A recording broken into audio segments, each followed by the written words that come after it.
Thank you, Cerebral, for sponsoring today's video. Cerebral is an online platform that helps clients manage anxiety, depression, insomnia, and other mental health conditions by pairing that with medication and therapy, all for a flat monthly rate. Treatment for ADHD, bipolar, and PTSD are also available in some states. The great thing about Cerebral is you can meet with your care counselor and your provider. You can also message them right from the comfort of your own home by using their app. This app also provides exercises to help you manage whatever symptoms that you are struggling. One of my favorite features of this app is the online journaling portion, and they give you cues to help you journal, or you can journal by yourself with no cues. It's just a very helpful way to get your thoughts out down on an app that's confidential, and you can just type whatever you want on that thing. Being able to message your counselor at any time on the app is so convenient and it's so easy to use, so it's kind of like having a counselor in your pocket. If you guys have been following me for some time, you know that I've been using Cerebral for months now, and they're helping me manage my own mental health. The great thing about Cerebral is this is a plan based on you and what you need, whether that's medication and care counseling, medication and therapy, or just therapy. It is an individualized treatment plan just for you. Oh, and it is affordable, and that is really freaking important when we're talking about getting treatment for your mental health. If you would like to take the next steps on working on your mental health, click the link in the description box of this video. Your first month starts for just $30. Champion your mental health with Cerebral. Have you ever wondered what prison is like in Finland?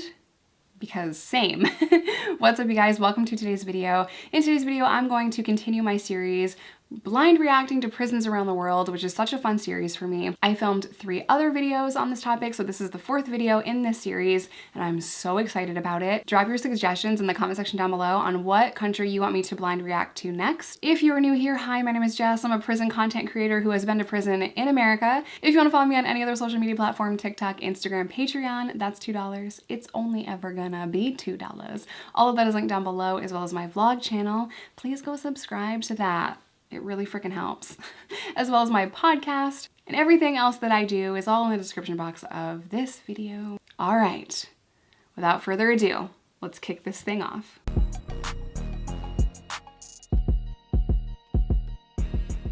Okay, so I'm gonna have to like scooch over and put some headphones on. Before I even start, he's like outside in like, where is he? What is he doing? The title of this video is crazy to me, but it says prisoners in Finland live in open prisons where they learn tech skills on the ground. This is very bizarre for an American inmate to see because he's just out in the open, right? Which, I mean, it says it in the title. He's out in the open. He's wearing like regular clothes, it looks like to me, and there's like, I don't see any guards around or any other inmates around, so this is gonna be crazy. It's gonna be super interesting. This man is serving a life sentence for murder. I'm sorry, I'm a little body conscious, as you can see. I've gained a few pounds. A dip in the frozen lake behind the prison is part of his regular workout routine. No problem, it's okay. Okay, your turn. Welcome to life in one of Finland's open prisons.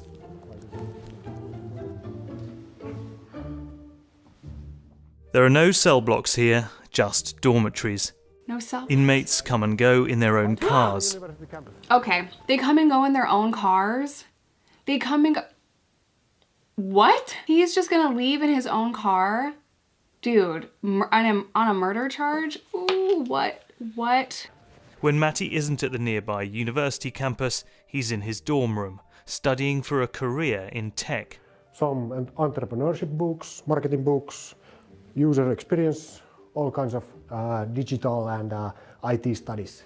And we have this kind of normality principle that prisoners should be treated equally, even though they are prisoners, but they should have access to same services and rights as other citizens.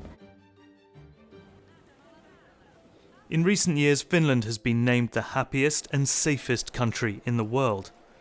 Citizens here enjoy generous public benefits, universal healthcare, subsidised daycare for children, and free college tuition. Wow. Promotional films like this, produced by Finland's Criminal Sanctions Agency, document how prisoners are eased back into society, with work opportunities and help from counsellors. And the incarceration rate here is one of the lowest in Europe, a quarter of what it was in 1950. Well, I'm moving to Finland.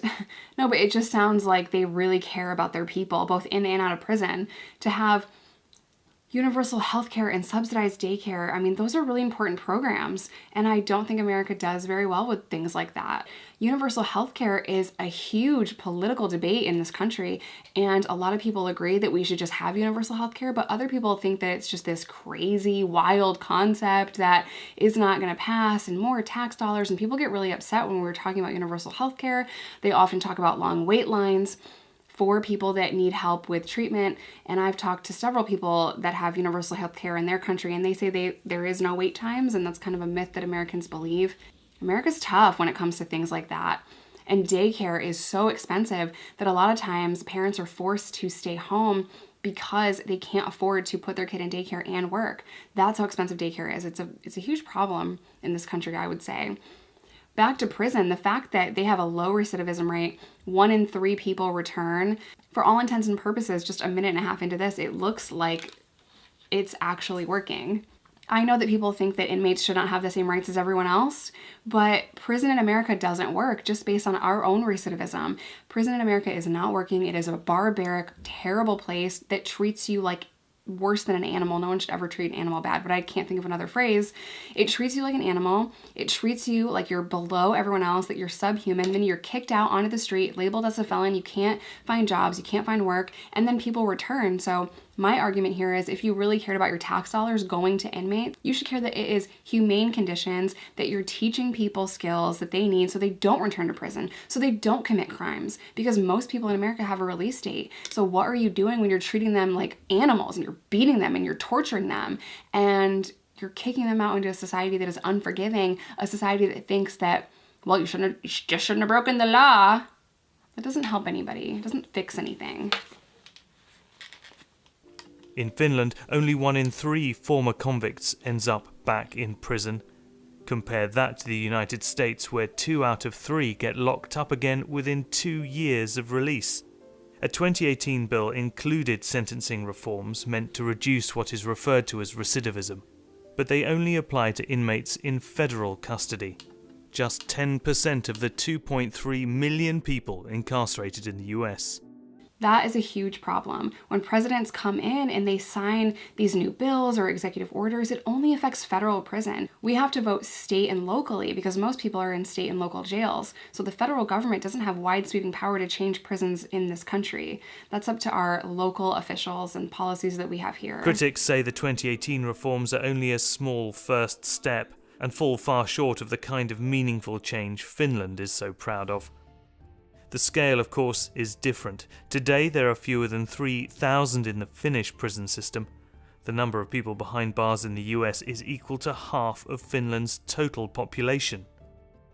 A reimagining of what prison looks like here started nearly 70 years ago, when this Scandinavian nation began building one of the most humane systems in the world. That's an important piece of the puzzle. They started working on this 70 years ago. America is like a big ship, and it takes a long time to turn a ship around, right? It is going to take America decades to get out of what they have done here. The war on drugs and mass incarceration, it is going to take decades to create any lasting and meaningful change. In some of the latest steps, Finland's Criminal Sanctions Agency is investing heavily in technology training. The first topic is what is AI, then the second topic, problem solving with AI. And building a state-of-the-art smart prison for women.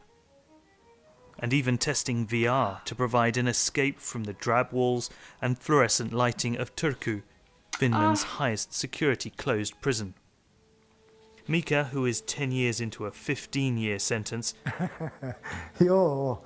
is walking through a 3D forest. Kamala ottaa nuo lasit pois tiedäksä palata tähän todellisuuteen taas.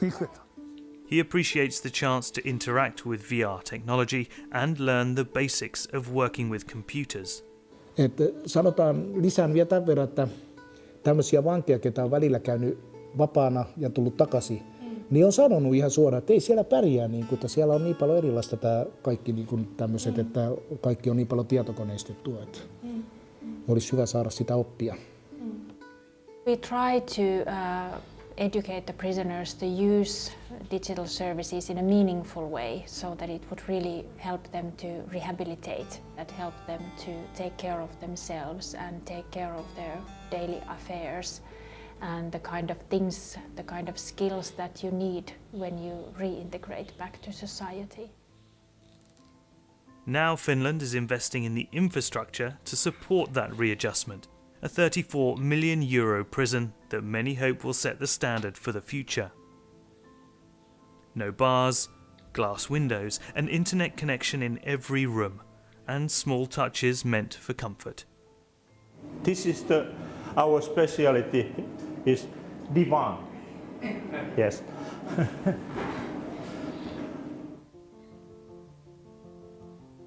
When it opens in this fall, the brand new facility in Hämeenlinna is expected to be Europe's most high-tech women's prison. But just across the road, a reminder of the past. Wow. The old facility, built in 1972, once housed both men and women. It shut down in 2019 after years of disrepair, mould, and other reasons. This was before toilet. And where did they empty it? I take this and put there. The smell was terrible. Ooh.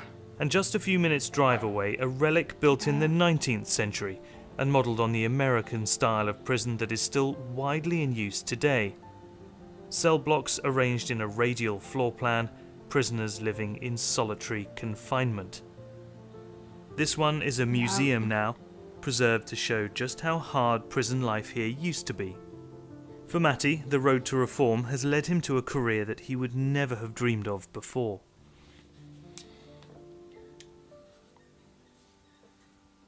He connected with Reactor, a digital agency that designs online education courses. When they heard he was participating in this story, they invited him to give some feedback on the program. I'm eager to hear, what did you think about the first course? What was your general impression about it? It was shown quite simply what is AI, what isn't AI. So that was really good, and kind of like show that it's not about magic. Seeing him in this meeting, it's easy to forget that Matti is still serving out his sentence for murder. In that time, he hopes to complete a university degree and start a business. One way to get kind of like employed is, of course, self-employment. So, and a lot of prisoners have already the entrepreneurial mindset. Based on Matti's recommendations, Reactor is planning to add an entrepreneurship course to the prison curriculum. It has enforced my trust in also this Finnish prison system, where giving chances to put people like you, it's awesome.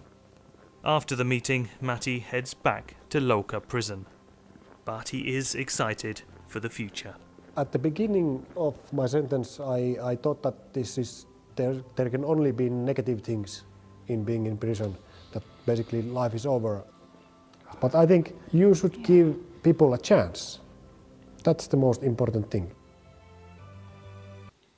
I know that people will see this video and think, well, he took a life. What about the person that he killed? I don't know the circumstances of his case. But I will say that when we treat people like animals, I hate that phrase, we lock them in cages, we beat them, we torture them, we put them in solitary confinement, which is absolute torture. Guess what's going to happen? They are going to lash out and hurt somebody again. They are. Most people in prison with the murder charge didn't just kill for sport. They didn't just kill because it was fun, because they're sadistic, evil people. A lot of times that charge was the circumstances of a horrible mistake. Maybe it was a robbery. Maybe it was a drug deal gone bad. I've met a lot of women in prison for killing their abusers. Does someone with a murder charge automatically mean that they're a danger to society? No, because a lot of people have that charge and they didn't pull the trigger or hurt anybody. A lot of people are in prison because someone else pulled the trigger and they were just there. There's so many different variations of that. Do I think that serial killers should be let free? No, I don't. But I understand, after meeting people with that charge, many people, many people, I understand the circumstances in which they felt as though they had to do that. I understand that in some cases it was an accident. And I know that people on the internet don't understand how murder is not the worst charge that you can have, but it's just not. Murder can be explained. Sex crimes against children cannot. And that's the best way that I can explain it.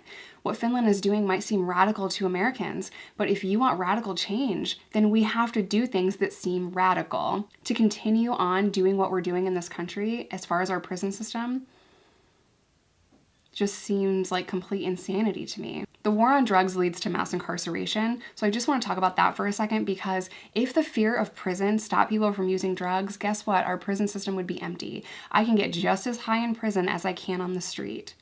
Actually easier now because I'm so out of the game, I wouldn't know where to score drugs. Anyway, I can get drugs way easier in prison in America. The fear of prison does not keep people from using drugs. It never will.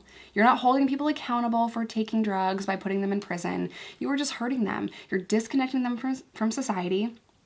You're putting obstacles and barriers in their way so that when they get out with no coping mechanisms, no treatment for their addiction, no understanding of why they fell into addiction in the first place, guess what? More than likely going to relapse. The opposite of addiction is not recovery. The opposite of addiction is connection. And all we do in this country is disconnect people from society, from their families, from employment, from housing.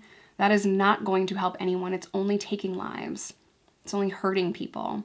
Never in my life did I think I would see someone with a murder charge coming and going in prison in their own car and walking free in street clothes, but this is incredible to me.